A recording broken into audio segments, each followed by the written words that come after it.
that you can utilize in your portfolio to build a business that's sustainable and profitable. We're going to talk about transitional housing today. So, this has become a big buzzword, a big conversation amongst just about everyone, real estate investors, just average people trying to find additional housing for those who don't necessarily have housing or who need housing. So we're going to talk about different ways that you can generate income and different ways that you can use this model of real estate to build your portfolio.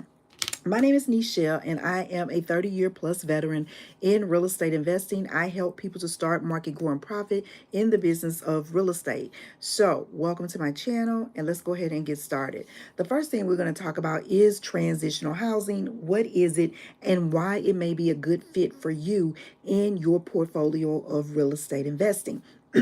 First and foremost, housing has become more and more expensive as the days go by.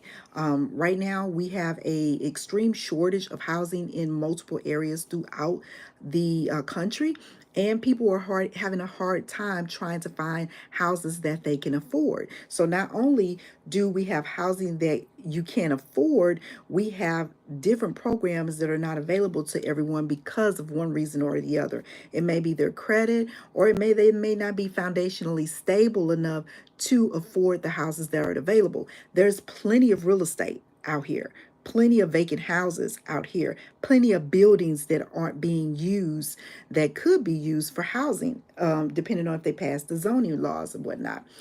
So let's talk about transitional housing. Basically, it helps people get back on their feet.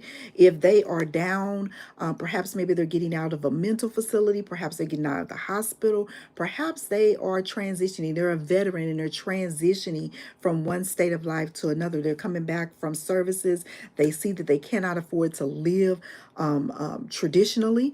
And so that's where transitional housing come into play. People buy a house, such as myself, you, or whatnot. We buy a house and we house individuals. Now, you don't necessarily always have to buy a house in order for it to be considered transitional housing. You can also rent one as well, as long as the landlord, the owner of the property, is aware that that's what you're doing.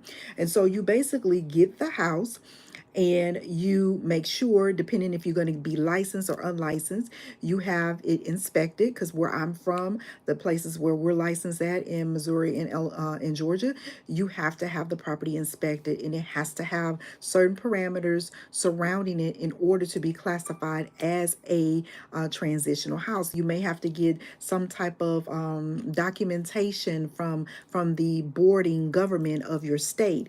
And so there's so many things wrapped up into it that is not simple that you could just jump into it, but it is a good business model to get started in if you want to grow your portfolio of real estate investing. So say for instance, you have people that are homeless, that are getting out of rehab, prison, or foster care, that want to get into the homes that you have. One home we have is a 3-bedroom. We also have another 3-bedroom that we're converting into that as well. It's on a longer delay right now because we're doing a total reconstruction of that property. But we got one right now that we're getting up ready for to be transitioned into the transitional housing.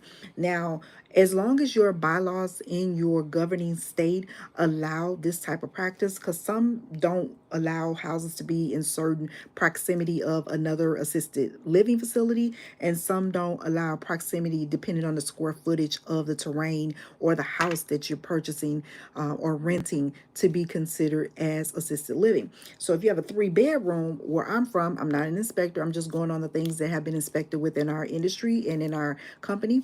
A lot of times a 3-bedroom, you can get 2 beds in there. So you got 3 bedrooms, 2 beds in each one. You got a 6-bed facility that will be able to house people that are there. So I think it's like in my area, I know it has to be like 10 feet of square footage in order to put 2 people in a room.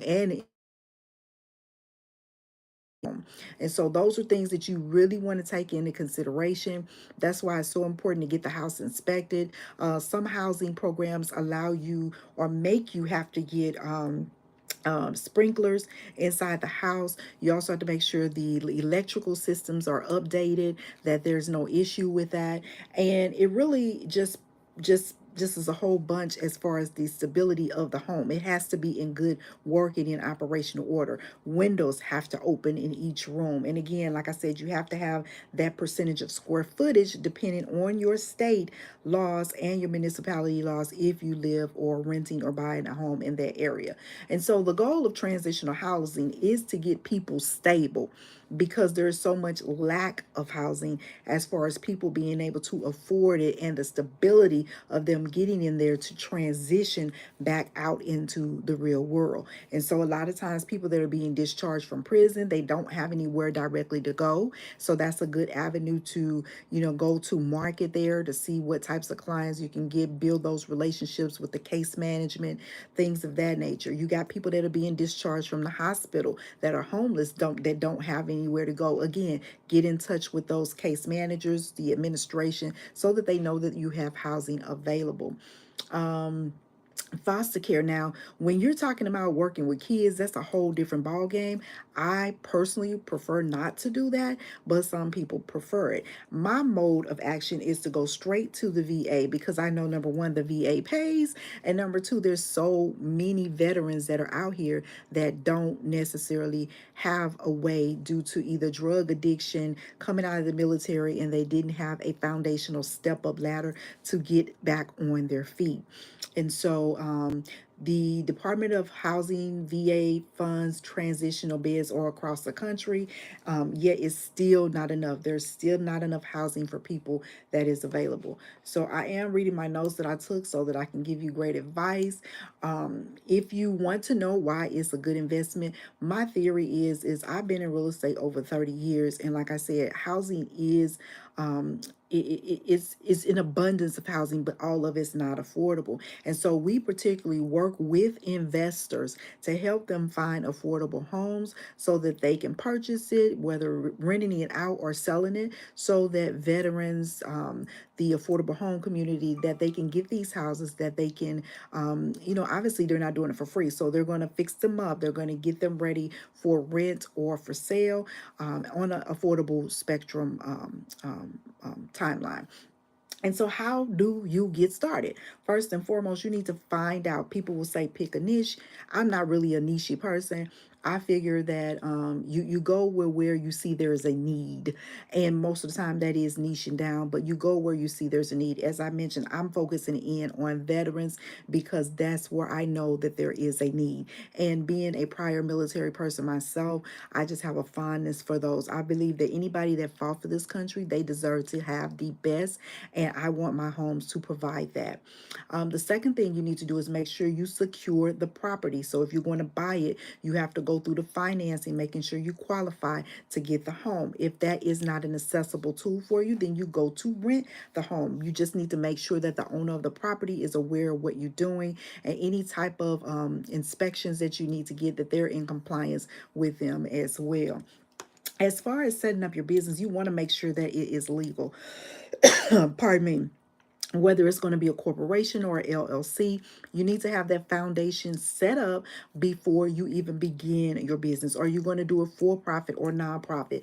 Those are the things that you need to understand in setting up your business, because you definitely don't want to do it as a sole proprietor. Okay, so those are some things that you need to pay attention to. And as I spoke of earlier, the zoning and compliance, because there are some municipalities that give you a time, give you a point of where you can't be so close to so many things, like a residential community that's already in existence. Some of them like for them to be 5 miles away. Some only allow one in a community. But I do want to make you aware, watch out for the HOAs, okay? Watch out for the HOAs, because the HOAs will deplete your earnings. Okay, they're going to have so many guidelines, so many restrictions, what you can and cannot do, and you definitely don't want to get caught up in that. So how do you prevent that? First and foremost, you want to hire a realtor. I'm a realtor, and so I'm able to help people to go out there to find the homes, do the background work, make sure it's not a HOA, and any parameters that will prohibit you from running and operating a successful business. So hire you a licensed realtor. You won't go wrong, I promise you. And if the property needs work on it, then you want to hire a property manager, especially if you're not in the area where the property is. I cannot stress that enough, why it's important to have a property manager. A lot of people like to skimp out because it costs. Yes, because services cost, but you do not want to skimp out on having a property manager, because if you're not here and something goes wrong with that property, or if you need an inspection done, or something goes with the tenants, you need to have somebody boots on the ground to be able to assist you in making sure that you are not liable for what's going on. And so when you're looking at the services that you're providing, it's not just providing housing. You're offering a program, which means you're going to have to do a lot of things to make sure you have a successful program going. Are you going to offer case management? Are you doing life skill training, job training, mental health therapy? All those things are important. Now, if you choose not to walk down that path, you need to have a straight and narrow what it is that you're doing. Are you just providing housing for people that are transitioning out of different facilities, or are you giving them sustainable living tools to help them get back up on their feet? Okay, so those things need to be addressed in your business plan. It also needs to be addressed when you're going to approach these vendors asking for these people to come to live in your homes. And so, bottom line, I always stress that people do things legally and ethically. If you're not familiar with how to structure a business, hire a company to help you do that. It's pretty easy to set up something within your state limits, especially when you're starting a business. But the manifestation of it growing and excelling and making sure that you're legally doing everything that you're supposed to, because playing with people's lives when it comes to housing is not a joke. You want to make sure that you got licensed plumbers, licensed electricians, anything that has a permit status. You want to make sure that you're hiring and licensing those individuals to come in. And so, first and foremost, I also want to remind you of the Fair Housing, the ADA, the American with Disabilities Act. You want to keep that in mind, because a lot of the people that are transitioning, a lot of them fall under that classification. So you want to make sure you understand it, the ADA, that you do not hinder it or prohibit it. Okay.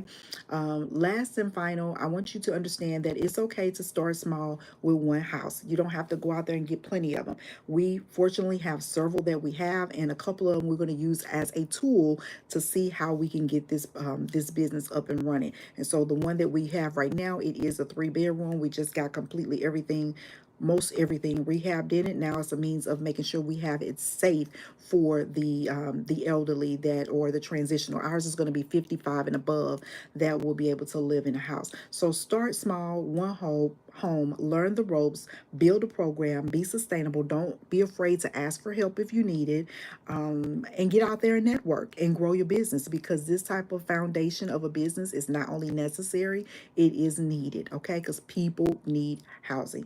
And so my name is Nichelle, and I am in the St. Louis, Missouri, and the Atlanta, Georgia area. If you're interested in purchasing real estate, you can reach out to me. I'm with Triad Realty Group. If you're interested in property management, you can reach out to us at JZM Solutions Property Management, and that's where we help you to get started with this type of housing, how we help you get started with investing in affordable homes. You can reach out to us at 888-270-4089. We look forward to working with you, and don't forget to always have an amazing day. Make sure you stay positive up top, and know that you are capable and able of anything that you achieve to accomplish. Blessings and peace. Make it a great day. Talk to you later. Bye.